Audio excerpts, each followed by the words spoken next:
Father Faddoul is the president of Caritas Lebanon, and if people are not familiar with Caritas, it's the Lebanese. Caritas is the Catholic Relief Service. All over the world we call it Caritas. I believe only in the United States we don't call it Caritas, but it's the Catholic Relief Service of Lebanon. He is the president of that institution. He also has a very distinguished academic career. He has at least one doctorate, just one doctorate this time, one doctorate in education, and two masters, you said maybe three, or two masters of education.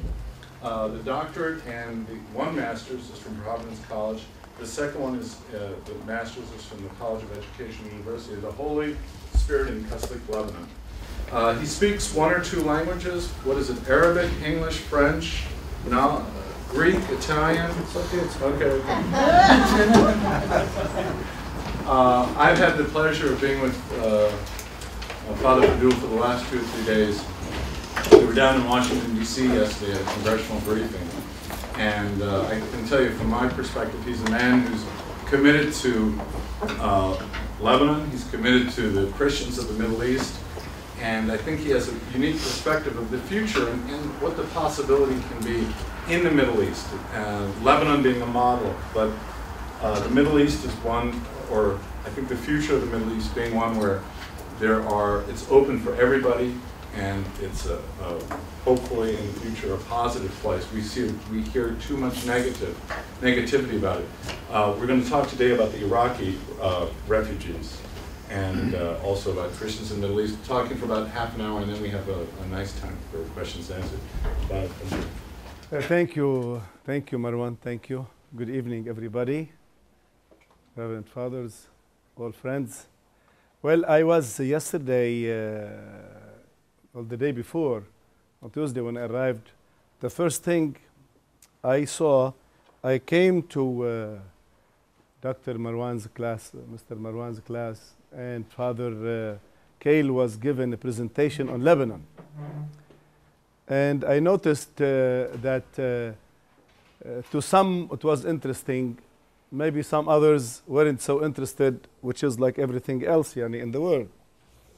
But before I start, I would like to hear, especially from the younger generation, whether they have like a clear idea about this area of the Middle East and North Africa, not only the Middle East, because Egypt and Sudan, and these are countries in North Africa, although they are, when we talk about them, we consider them among the Middle East because they are Arab countries.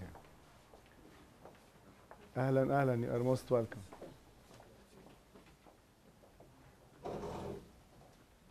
When we first talked, Marwan and I, over the internet, we agreed to talk first about the Iraqi plight.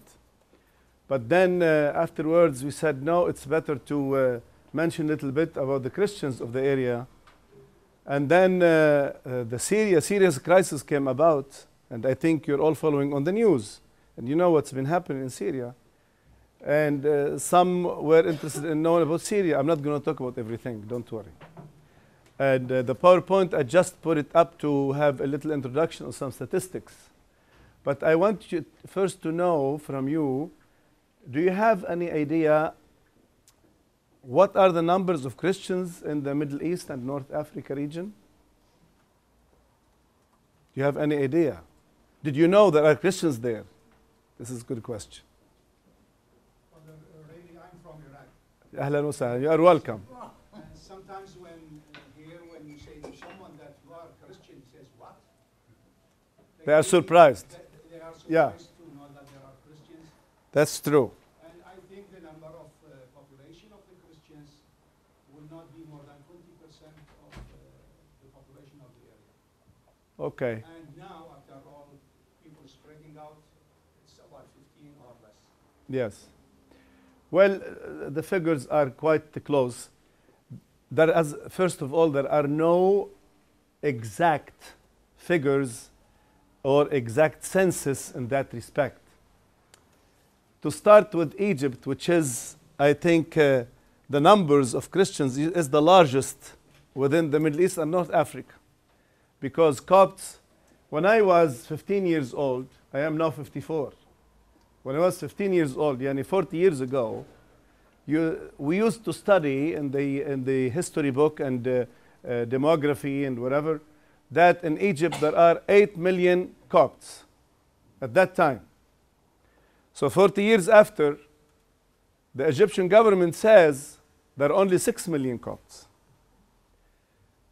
The Coptic Church, during the Pope Shenouda's funeral a month ago, there was reports on TV. They said officially in Egypt we have 12 million Copts and another 4 to 6 million spread all over the world. So anyway, this is the largest church. In Lebanon, where Christians have more freedom to move and they are high positioned in the government, wherever, we also don't have a very exact census. Everybody is afraid to have a census because no one wants to know what the real figures are. But the official papers, on the official government papers, and the voting polls, whatever, we have about 33% Christians in Lebanon. But still, it's the only place where Christians have enough freedom to speak up and to voice their opinion. What I'm going to show quickly, just a few icons, just as an introduction, because of the importance of the area. Jesus' apostolate, death, resurrection took place in the Holy Land. All right? We'll get later on to the Holy Land. The apostles preached the gospel and carried the good news to all neighboring areas throughout the Eastern Roman Empire at the time, converting communities into Christianity. If you go back to Acts of the Apostles, St. Paul, the Didache, which is a document from the 1st century, and you can read a lot about this. So Christians have existed in the area for over 2,000 years. This is what I want to say. This is the conclusion. I want to say this now so that we understand later that we are not guests there. We are citizens of the land. And it's very important to start with it. Islam, however, didn't start till the year 630. Muslim vocation was imposed by the sword. Aslam taslam in Arabic means, which means become Muslim, you remain alive. At the time. Not now, but at the time, that's how it started. Christians have since then suffered repeated persecutions all over, especially during the Ottoman Empire, which ruled the area for around 400 years. So it's not new. I'm saying this because nowadays so many people keep nagging and weeping and whatever about persecution. I want to say our forefathers paid much higher price. It's not this. So Christians were behind the Arab cultural, social, and political uprising in the early 20th century. After World War I, philosophers, writers, poets, journalists living inside their respective countries or abroad, they were behind. Gibran Khalil, you all know the name of Gibran, the prophet, who is a Lebanese. He was among the people, you know, the poets, the philosophers, and the writers, and he is also a painter as well, who were behind the cultural uprising in the area. And so many in Egypt, in Lebanon, everywhere, in Iraq, everywhere. Even political movements and parties were initiated by Christians. The Ba'ath party, whatever, you know. So despite their efforts and initiatives, they were never allowed to feel they belong and the country is theirs. Egypt, Iraq, Iran, Turkey, Syria, they never felt they really belonged. Because, well, especially in places like Egypt, for instance, they've always been a second-class citizen. Unfortunately. That's how they feel, at least. So, in Lebanon, where they were behind the nation's birth, the Christian, and felt responsible of its growth, those who climbed the political ladder in the government did not succeed in promoting proper governance, and some even exploited their positions to the fullest, not caring about the country's future, neither their religious community's well-being. I'm saying this to say this is a kind of self-critique. Christians of Lebanon, they could have built a much better country had they been really focused on performing better. Some statistics to go quickly. No one, as I said, can tell the exact figures. About 40 years ago, I said this. Anyway, until now, Copts have no say in public life. and are generally treated as second cyclists. And this is a piece of information that's important. I don't know if you agree with me, Mrs. Barsoom. I don't know if you agree. Some Christians, when born, the mayor refuses to register the child as Christian. He registered the child as Muslim. And if the parents refuse, he won't register them. And this is one reason why numbers go down at times. Happenings in Iraq, Egypt, and elsewhere in the region, demonstrations, religious conflicts, persecution of Christians, etc. We witness a fear being generated in people's hearts, fear of the unknown. We are at a crossroads there. Restrained religious freedom, economic instability, Christian political void, etc. All these are problems. In Iran, 2/3 of the small Christian community has left the country already.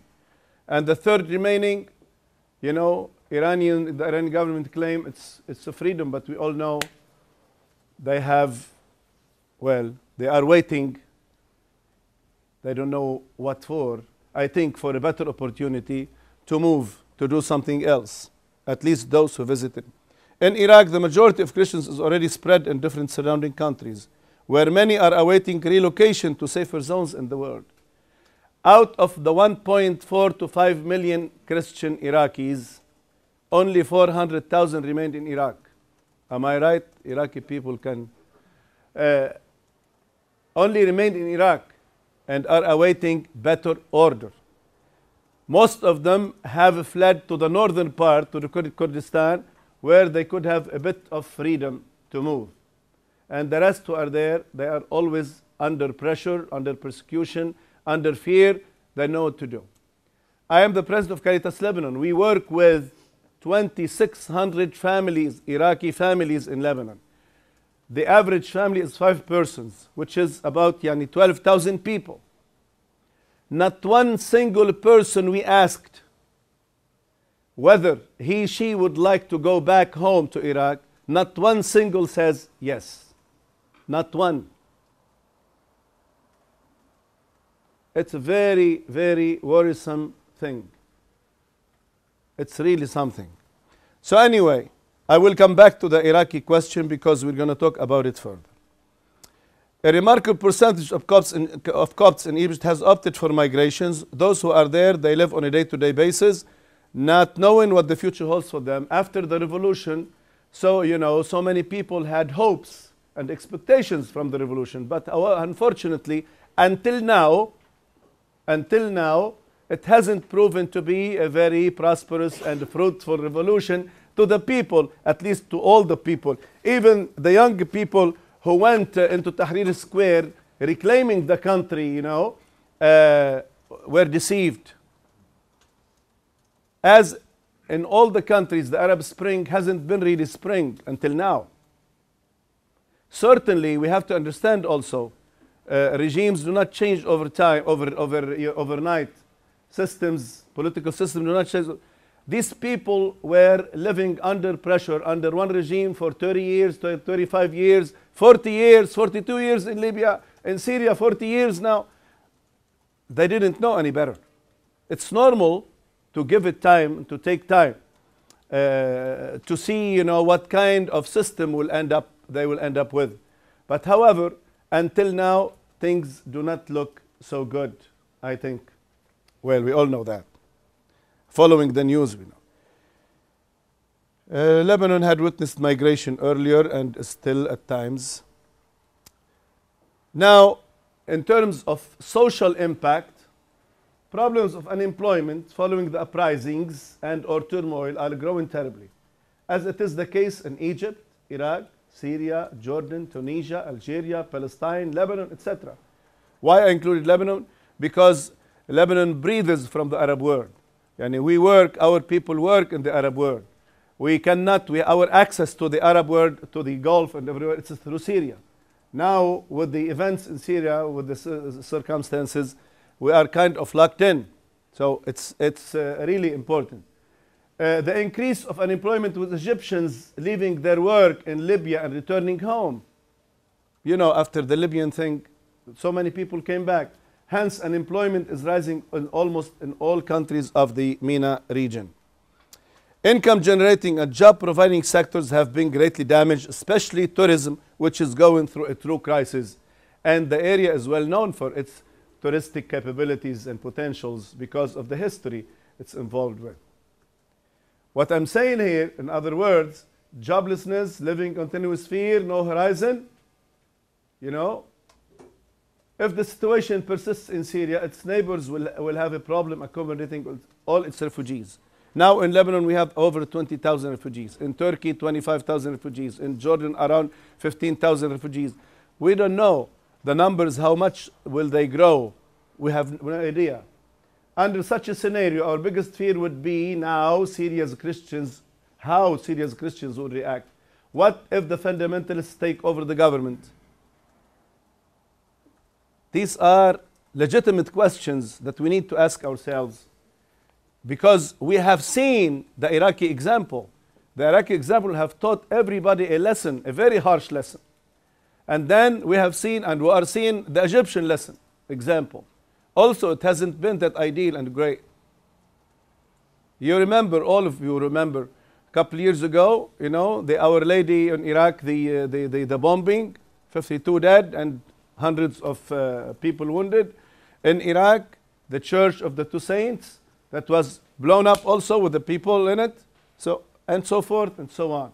In all cases, whether Christians or Muslim, people crave for the security that they are unable to find in their countries and think seriously about leaving, migrating.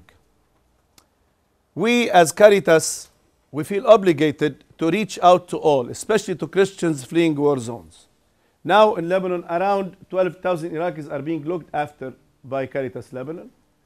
Over 4,000 Syrian, this was the about a month ago. Now the numbers have grown. 4 in Akkar, which is in the north. Now we have started working in the Bkennaya in the east with another 3,000 to 4,000 people, those who we have been able to reach. 20 monasteries and or schools have been reserved in case of emergencies in different zones, especially in Mount Lebanon. Due to its rich and successful experience in handling emergencies, Caritas Lebanon has started to establish contacts with historic partners and probable donors for an efficient and effective response. What I want to say here, to go back to a bit of statistics. The Holy Land, where the apostles started, the kerygma started of Jesus, we still have about 25,000 Christians in the Holy Land. Don't you ever think that the persecution is coming only from the Palestinian side? No, it's not true. It might be true partially, but from the other side as well, it's true. And so the Christians are between two fires, between here and there, and they have to pay the price for both parties. It's the same situation now they are living in Syria. If they are with the opposition, poor they. If they are with the regime, they have to pay tax also, with their blood. And if they are in the middle, both parties are angry with them. So poor thing, we don't know what to do. This is the reality. This is the reality. And if I want to go back to the Iraqi plight, to give it a little bit more attention than the others, I was reading the other day an article if you know, the AINA, Assyrian International News Agency. The Assyrian International News Agency. It reports it sends very good reports over the internet. You can find it. AINA, A-I-N-A. All right? They were saying, as if the Iraqis' problems weren't enough by being persecuted and migrated and whatever, even now in European countries, they are being forced and pressured to leave their country, the country which has adopted them, and to be deported back to Iraq, which means deported back to Iraq means condemned. No other way around. this situation has been really detrimental. But I tell you what, should we stop hoping? No. Should we continue weeping? In my opinion, no. I think at present we are hearing a lot of demoralizing speeches and a kind of, a speech that is very negative and that is very, if you want, blaming speech. We need to hear a different kind of speech without denying the truth, the facts, the numbers. But we need to hear different kinds of speech. Is there a future for the Christians of the area? In my opinion, yes, there is a future. And we could make a better future. But it's up to us. When I say up to us, not only the Christians of the area, all of us Christians and Muslims and Jews and all people of all denominations alike. Because we have to start believing in the human being and in the right of every human being to have, to live in dignity everywhere in this world, and especially in the Middle East and North Africa, where I think for the past, since the Palestinian-Israeli thing erupted, it hasn't stopped yet. It hasn't ceased. It hasn't ceased. We feel at times as if we are doomed.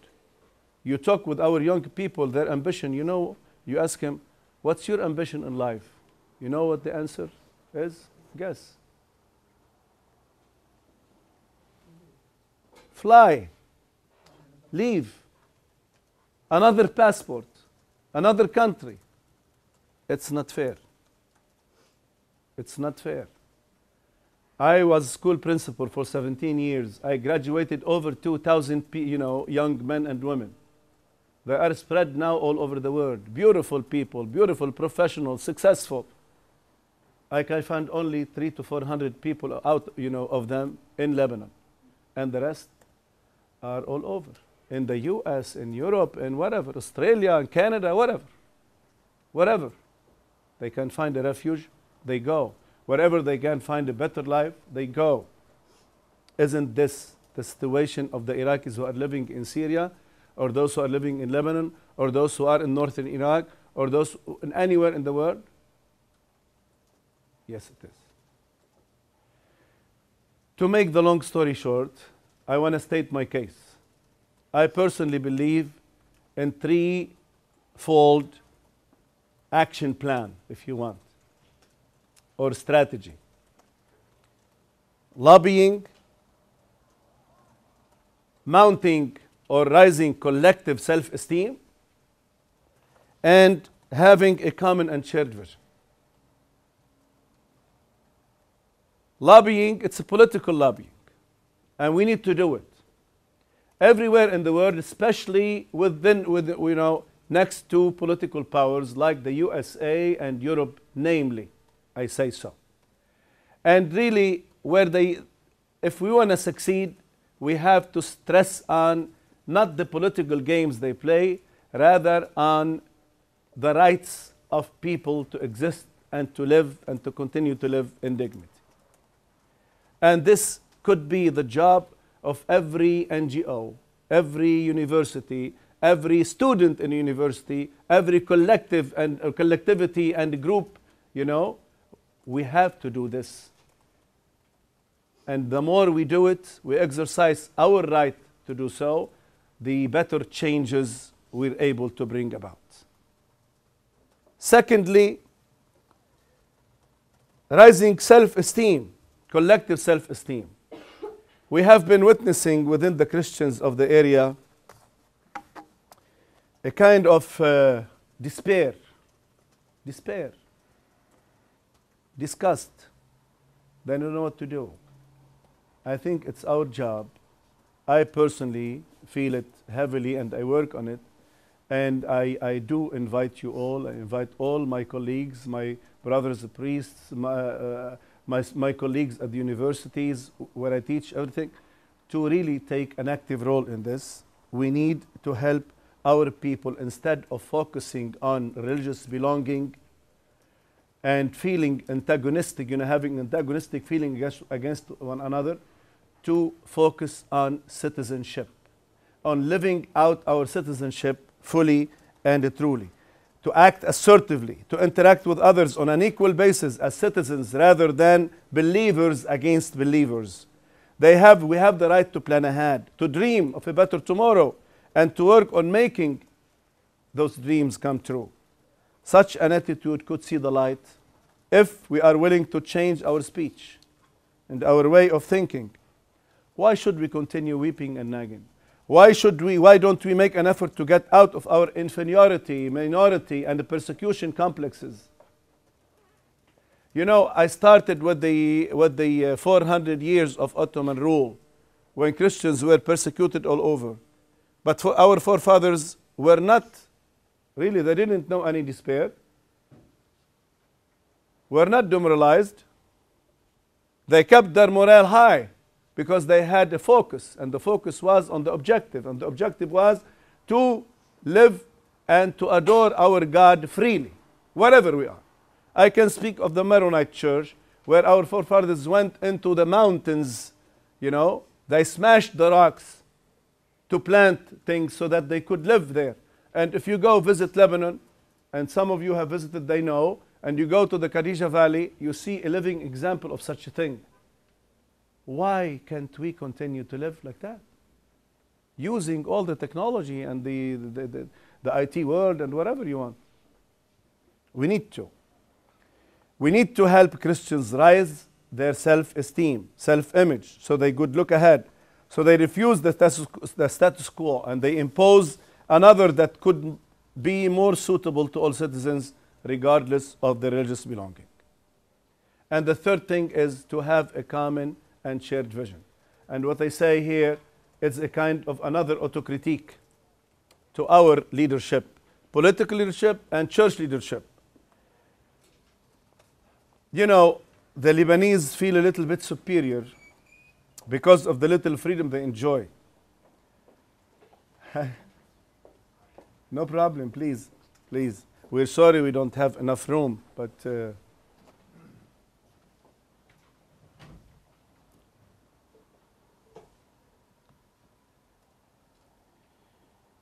the Copts know very well that they form the majority of Christians in the area, but they have been undermined for so long.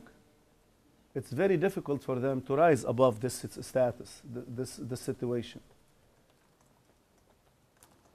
The others in other countries feel outcasted and marginalized. They are happy of being left alone so their existence won't be endangered. In the midst of the war in Iraq, and while thousands of Christians were being persecuted and fleeing the country, different church officials weren't able to agree on one common strategy or plan on how to handle things. We long to see a vision that is common and shared by all Christians of the area, and we all join efforts to make these efforts and our work activities converge into that direction. We long to that. Sometimes we wonder, do we know how to do it or not?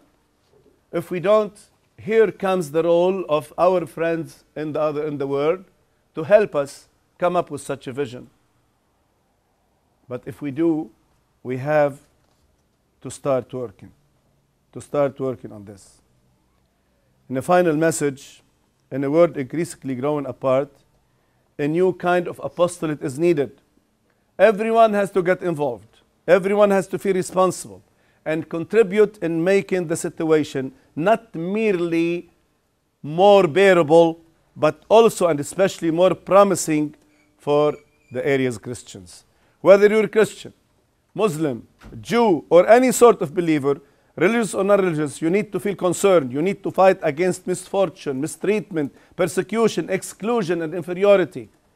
Lobbying groups and government officials have to address this issue wholeheartedly and without hesitation. We all need to raise our voices in official settings as well as in universities, churches, temples, everywhere in the world, so that all people can live equally and horizontally.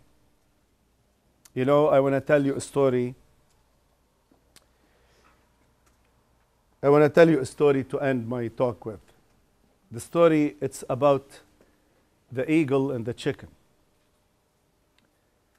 It says a hunter went out to hunt. And as he was going around hunting, he looked in the sky and saw a very big bird. Oh my God, this is an eagle. He got his gun and shot it. It died. So he climbed up to the rock. You know, eagles, they fly high, and they put their nest and wherever on high rocks. So he climbed up to pick up the corpse, the bird, and he saw there is a nest, and he found an egg in the nest. He took the egg and came home. Consulted with his wife, what should we do with eagle's egg? I don't know what to do. Well, his wife, being wise, told him, why don't you put it, in the chicken's den? It's as simple as this. He went and he put it with the chickens. One of the chicken volunteered and sat on it, and after a while, a little eagle was born. But this eagle was born in the chicken den. And here, he grew up with the siblings and the friends, which are chicken. One day, as he was playing with the kids around, he looked up and he saw a big bird in the sky. And he asked his friends, what is this? They said, this is eagle. He is the king of the skies. We don't dare look at it. See, we fly 3, 4 feet, 5 feet. Look at him. He is overruling the skies. That little eagle looked at his body, looked at it, says, but don't I look like him?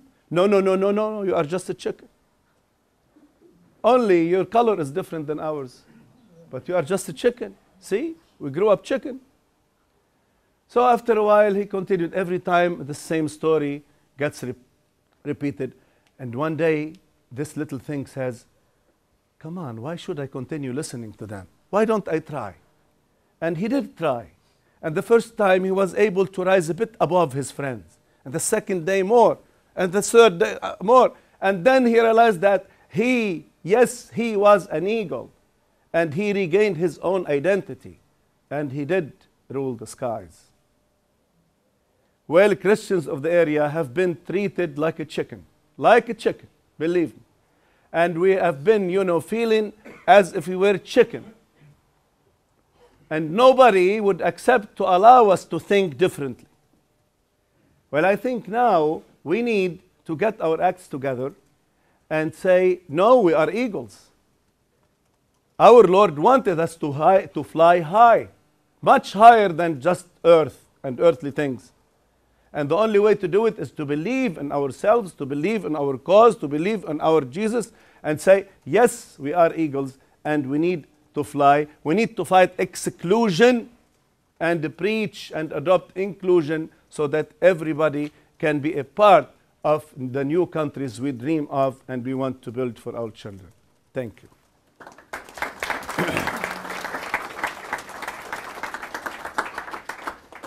We have time for some questions. So.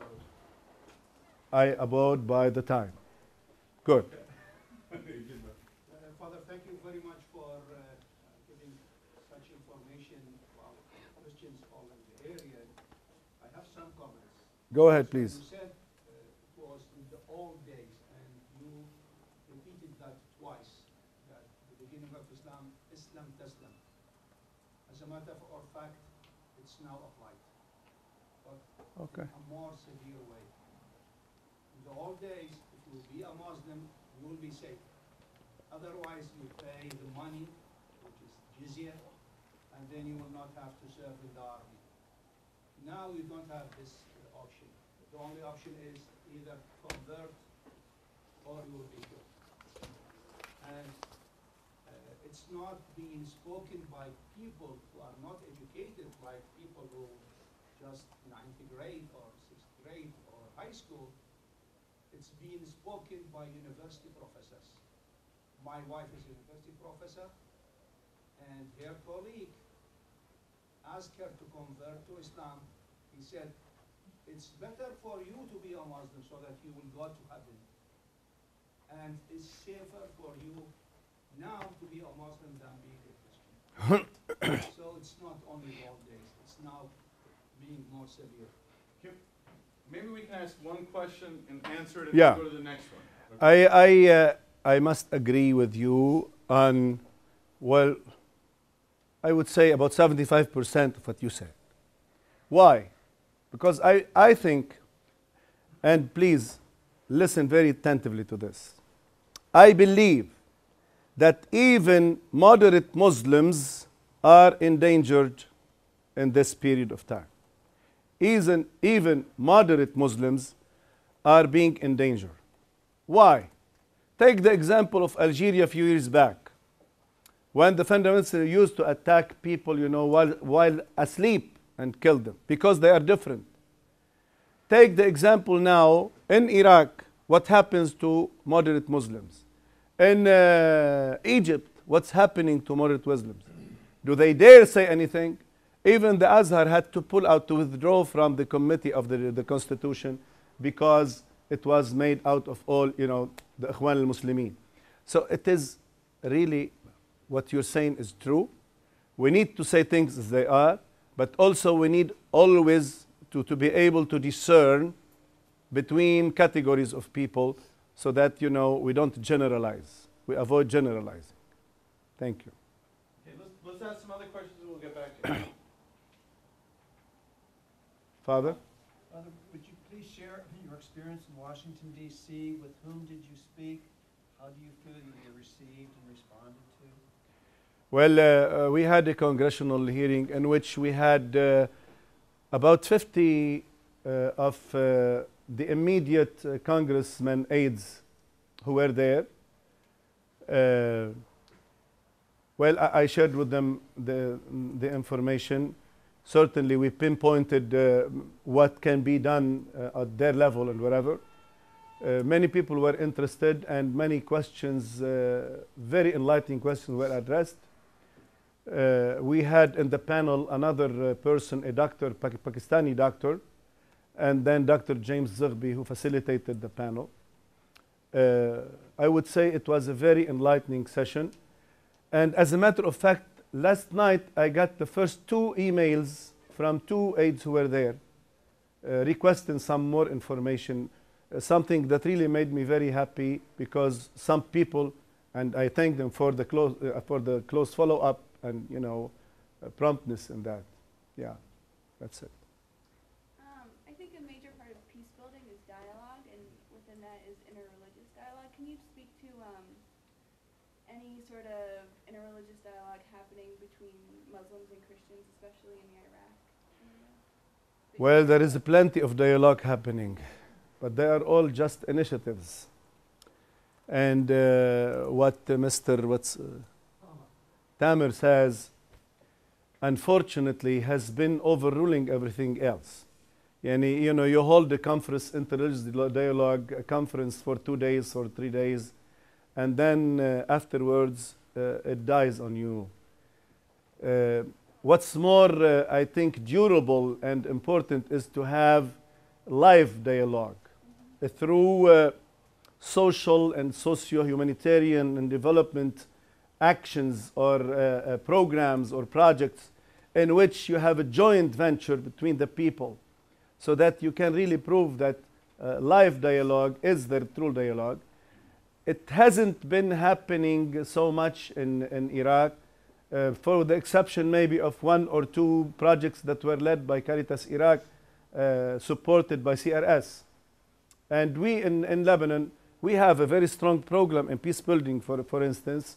And in Lebanon, we are best suited for that because we grow up together and there is freedom and we share the same schools and whatever, you see. And still, it's not that easy. We find it very difficult to realize when we are put to the test. You understand what I mean? Because after all, when put to the test, it seems like everybody goes back to ground zero, their own ground zero. You see what I mean? This is the problematic of it. Now, there are so many efforts that are being done in the area and elsewhere in Europe and here in the States. As a matter of fact, Marwan and I were talking the last couple of days of putting something together here at the university in this respect. It's good. It's better than not having it. But until now, it hasn't been successful. And in my personal opinion, because we allow political interferences to go in, and it ruins everything. Thank you. Sir? Father, you said there were more than 1 million Christians in Iraq before... 1.5 million. 1.5. 1.45, yes. Yeah. And now you said there are 400,000. The estimates. Why do you think this decrease in the number in just 8 years? Well, listen, during the Saddam regime, after the Kuwaiti war, some could foresee the danger coming, just little fled, left the country. And then after the 2003 American invasion of the country, unfortunately, things got out of hand, you know, and Christians were the weakest category among the population, within the population. They had to pay the price.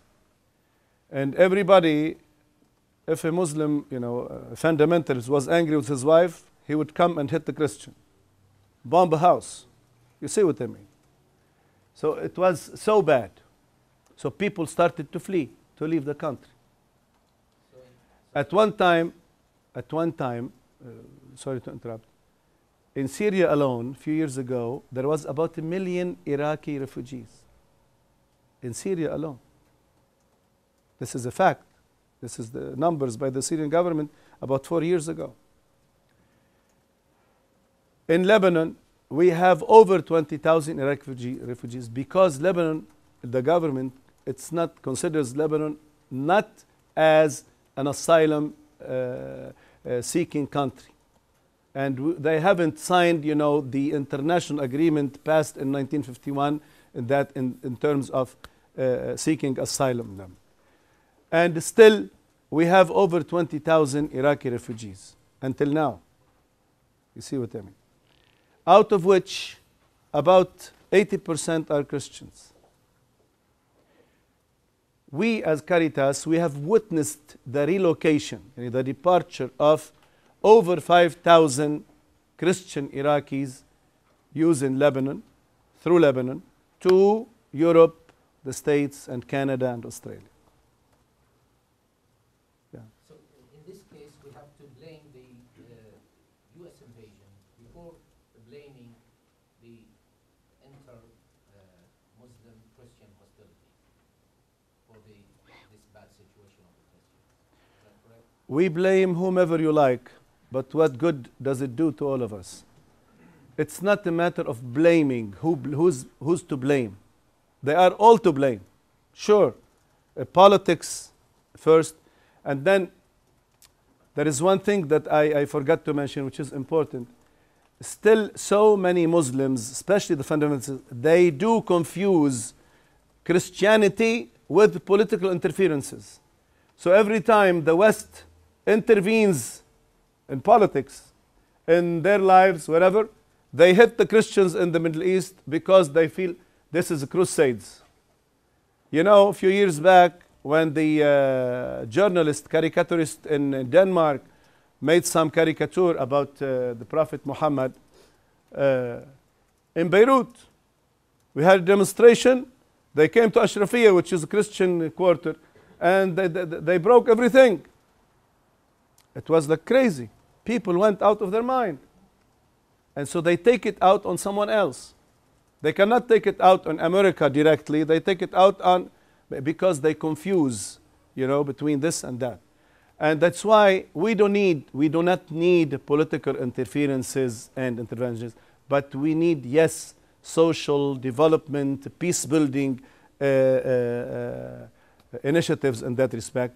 and we can take care of ourselves. We need their help and their support, moral support, educational support, financial support, yes. But we should be the people leading the initiatives, not any foreigner. And we are able, we can do it, because I think the percentage of educated people in the Middle East and North Africa is really very, very high. And people are able to do whatever. We all know they got their education in the Western world, and they are ready to, start building themselves. When I've noticed who the Americans are who go to bat for the Middle Eastern Christians, it seems to me they're fundamentalists, they're Southern Baptists, they are on the extreme political right. Is that the case? Have you noticed that they are the Americans who are most vocal about the harms done to the Middle Eastern Christians? Well, when it comes to war, and when it comes to the fundamentalists, I don't think they do distinguish or discern, between this and that. But when it comes to initiative taken from the Western side, mainly it is, yes, the Christian extremists as well, who are starting the whole thing.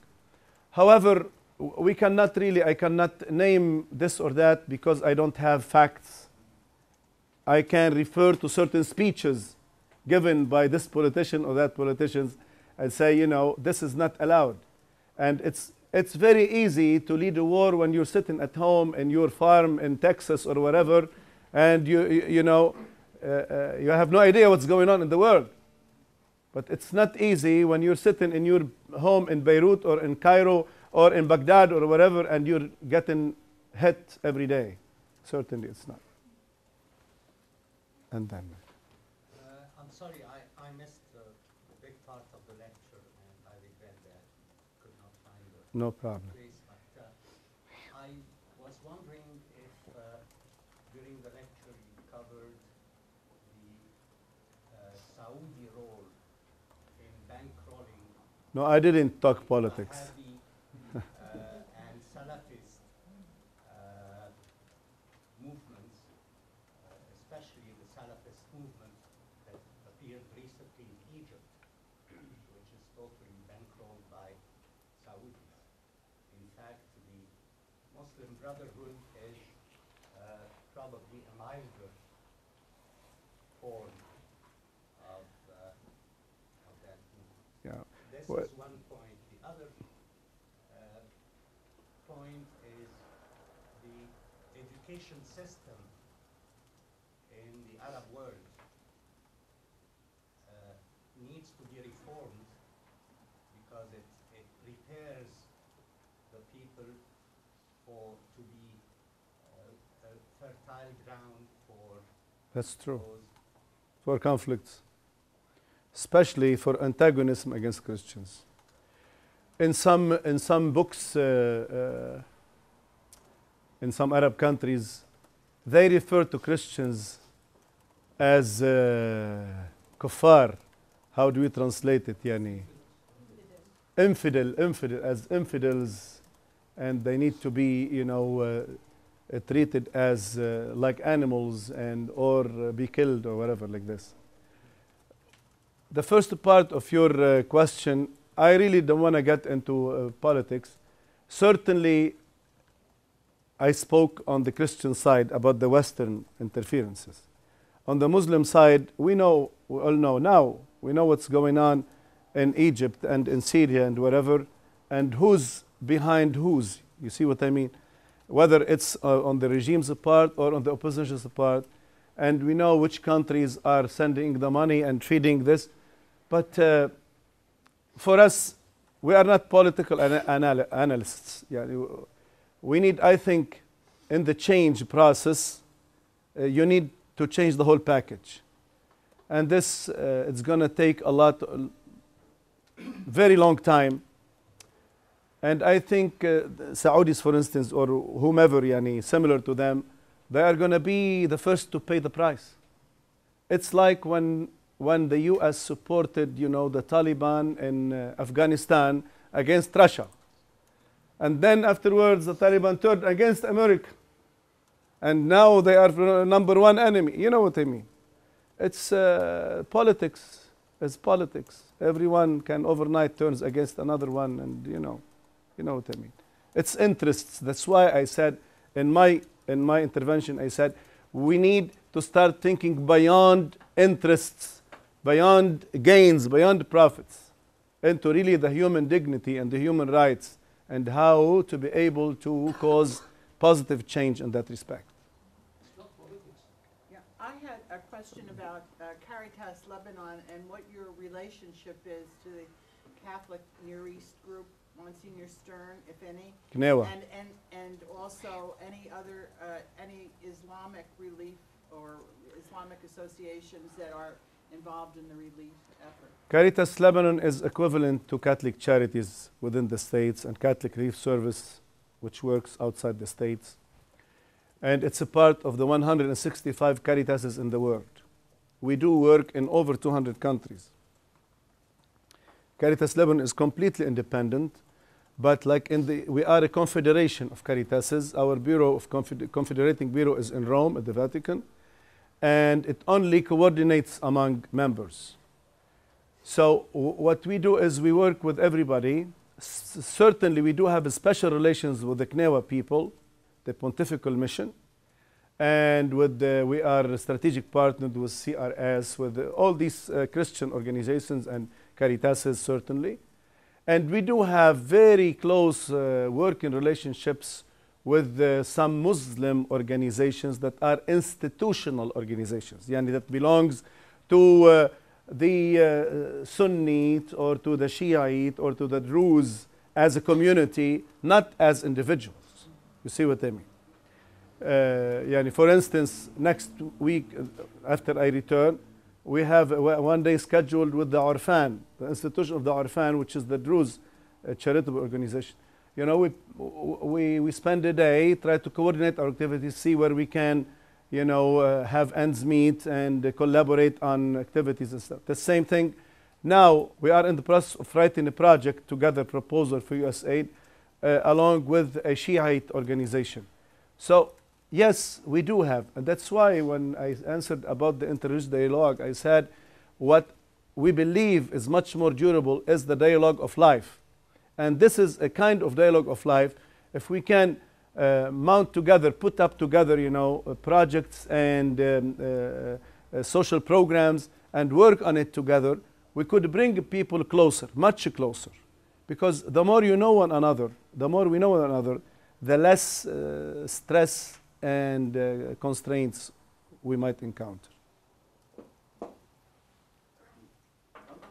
May put my question from opinion or question. Please go ahead. Dictatorships has created dictatorships in the Middle East. It's all dictatorships. Yes. Has created this Muslim Christian divide because they appear like the protectors of the Christians, or Coptic Christians from Egypt. However, they were not. And they suppressed the majority of Muslims. And when the economy went so bad and things exploded, so I believe this is a natural transition. Hopefully, that democracy, if it ever exists in the Middle East, may bring peace for the Christians. Because dictatorships were really responsible for all what we're seeing now. Dictatorships have exploited the religion for their own personal benefit. We all know that. And we all know they didn't grant Christians a bit of freedom or whatever because they like Christians, because they wanted to exploit their existence. It's the same situation in Egypt and Iraq and Syria, everywhere. We all know that. Fine. I think the problem with us is what kind of democracy are we looking for? What is the understanding of the people there of democracy? Is it the conventional democracy that has been going on in the Western world, or another kind of democracy? We don't know. Yani until now, the example of Egypt or the example of Tunisia or example of whatever, they haven't proven to be good examples so far. Certainly, it requires time. It needs time. And I think they realize that they cannot go on excluding people. I think so. We hope, and I hope I'm right in what I think. And if really they do realize this, and we go, because democracy imposes equality among people, horizontal relations. This is democracy. If they're going to give, the Sharia is going to be the source of every law and constitution in the country, it's no longer democracy. This is as simple as this. You see what I mean? Yeah, but the death, one last comment, the death of our Pope had proven to be so powerful that the power of love, because God is love, That's true.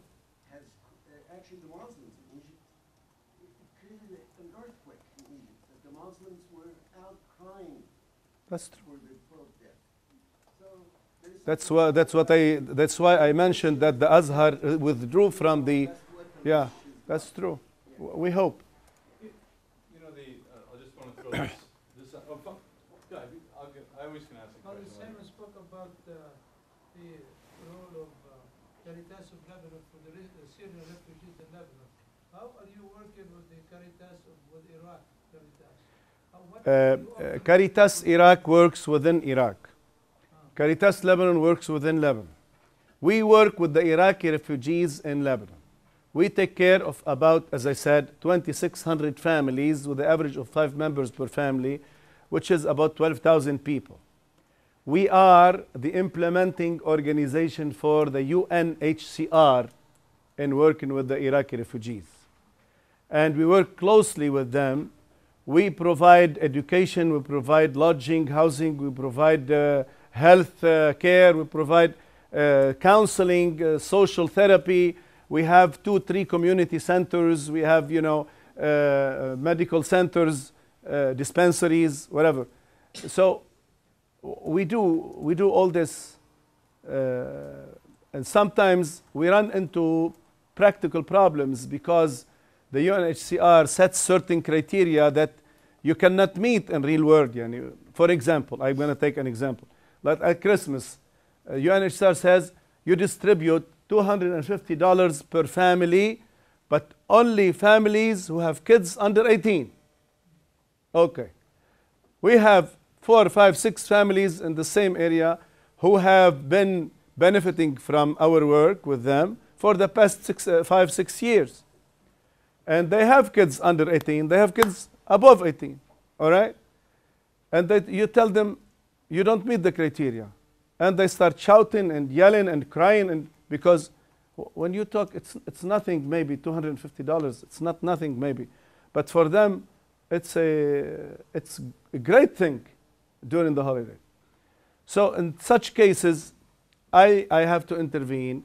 I had, in this example, for example, I had to contact a friend of mine to get a donation of $20,000 and put it for cases like this, just to fill the gap. Things like these, we coordinate on a daily basis with the UNHCR so that we try to avoid any problems of this kind.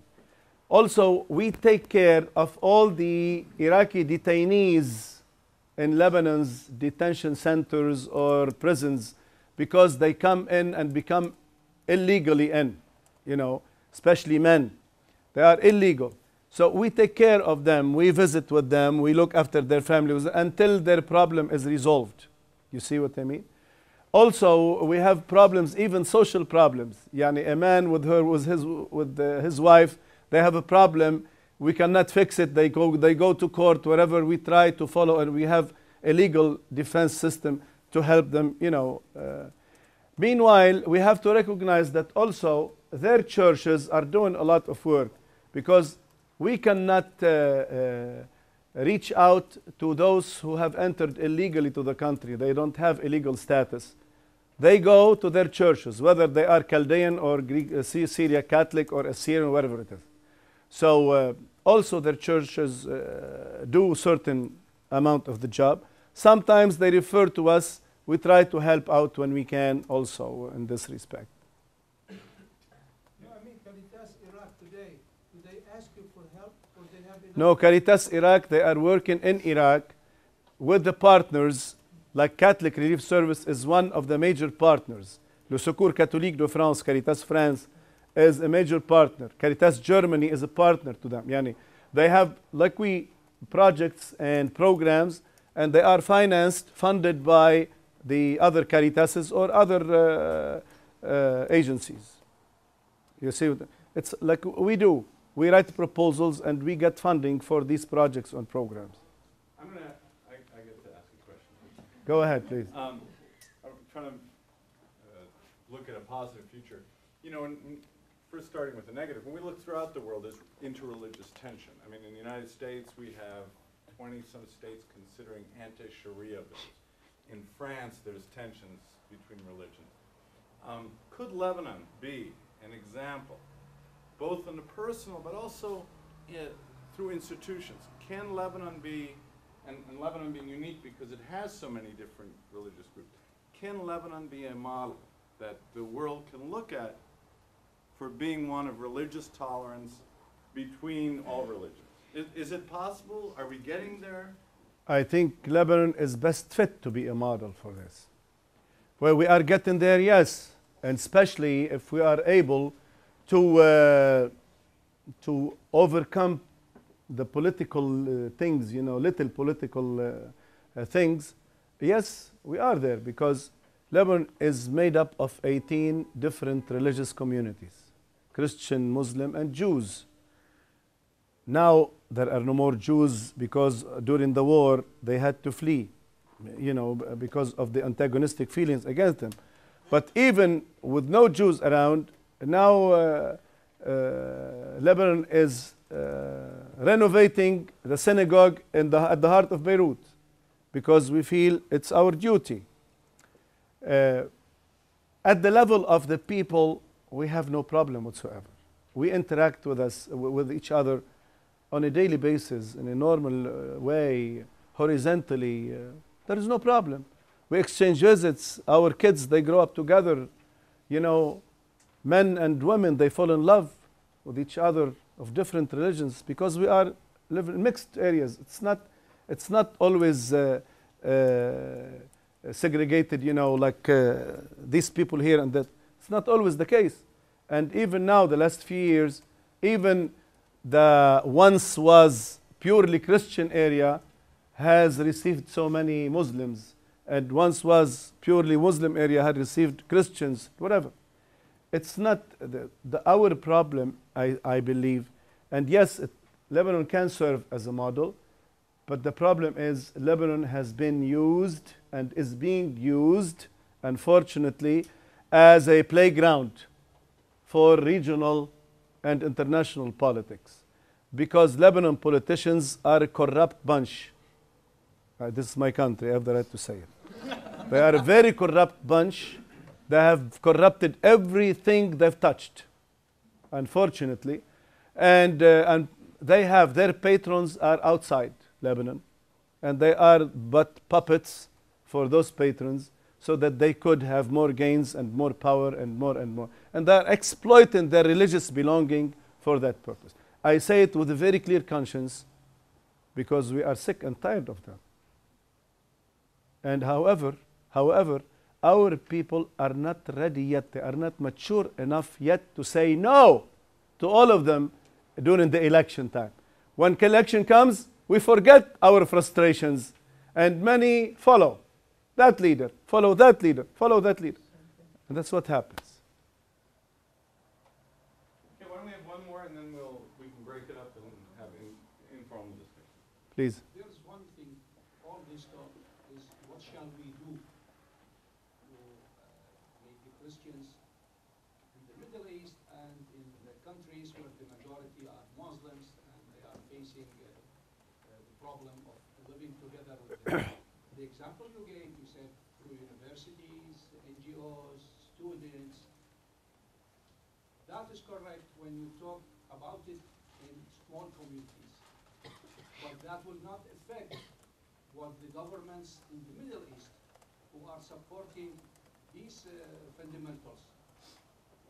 What shall we do to protect the Christians in these places And the biggest question is, what shall we do to protect the changes that will take place in our countries, the states and in Europe, due to the increase of the number of the Muslims in our countries, and they are demanding to implement their own laws, the Sharia.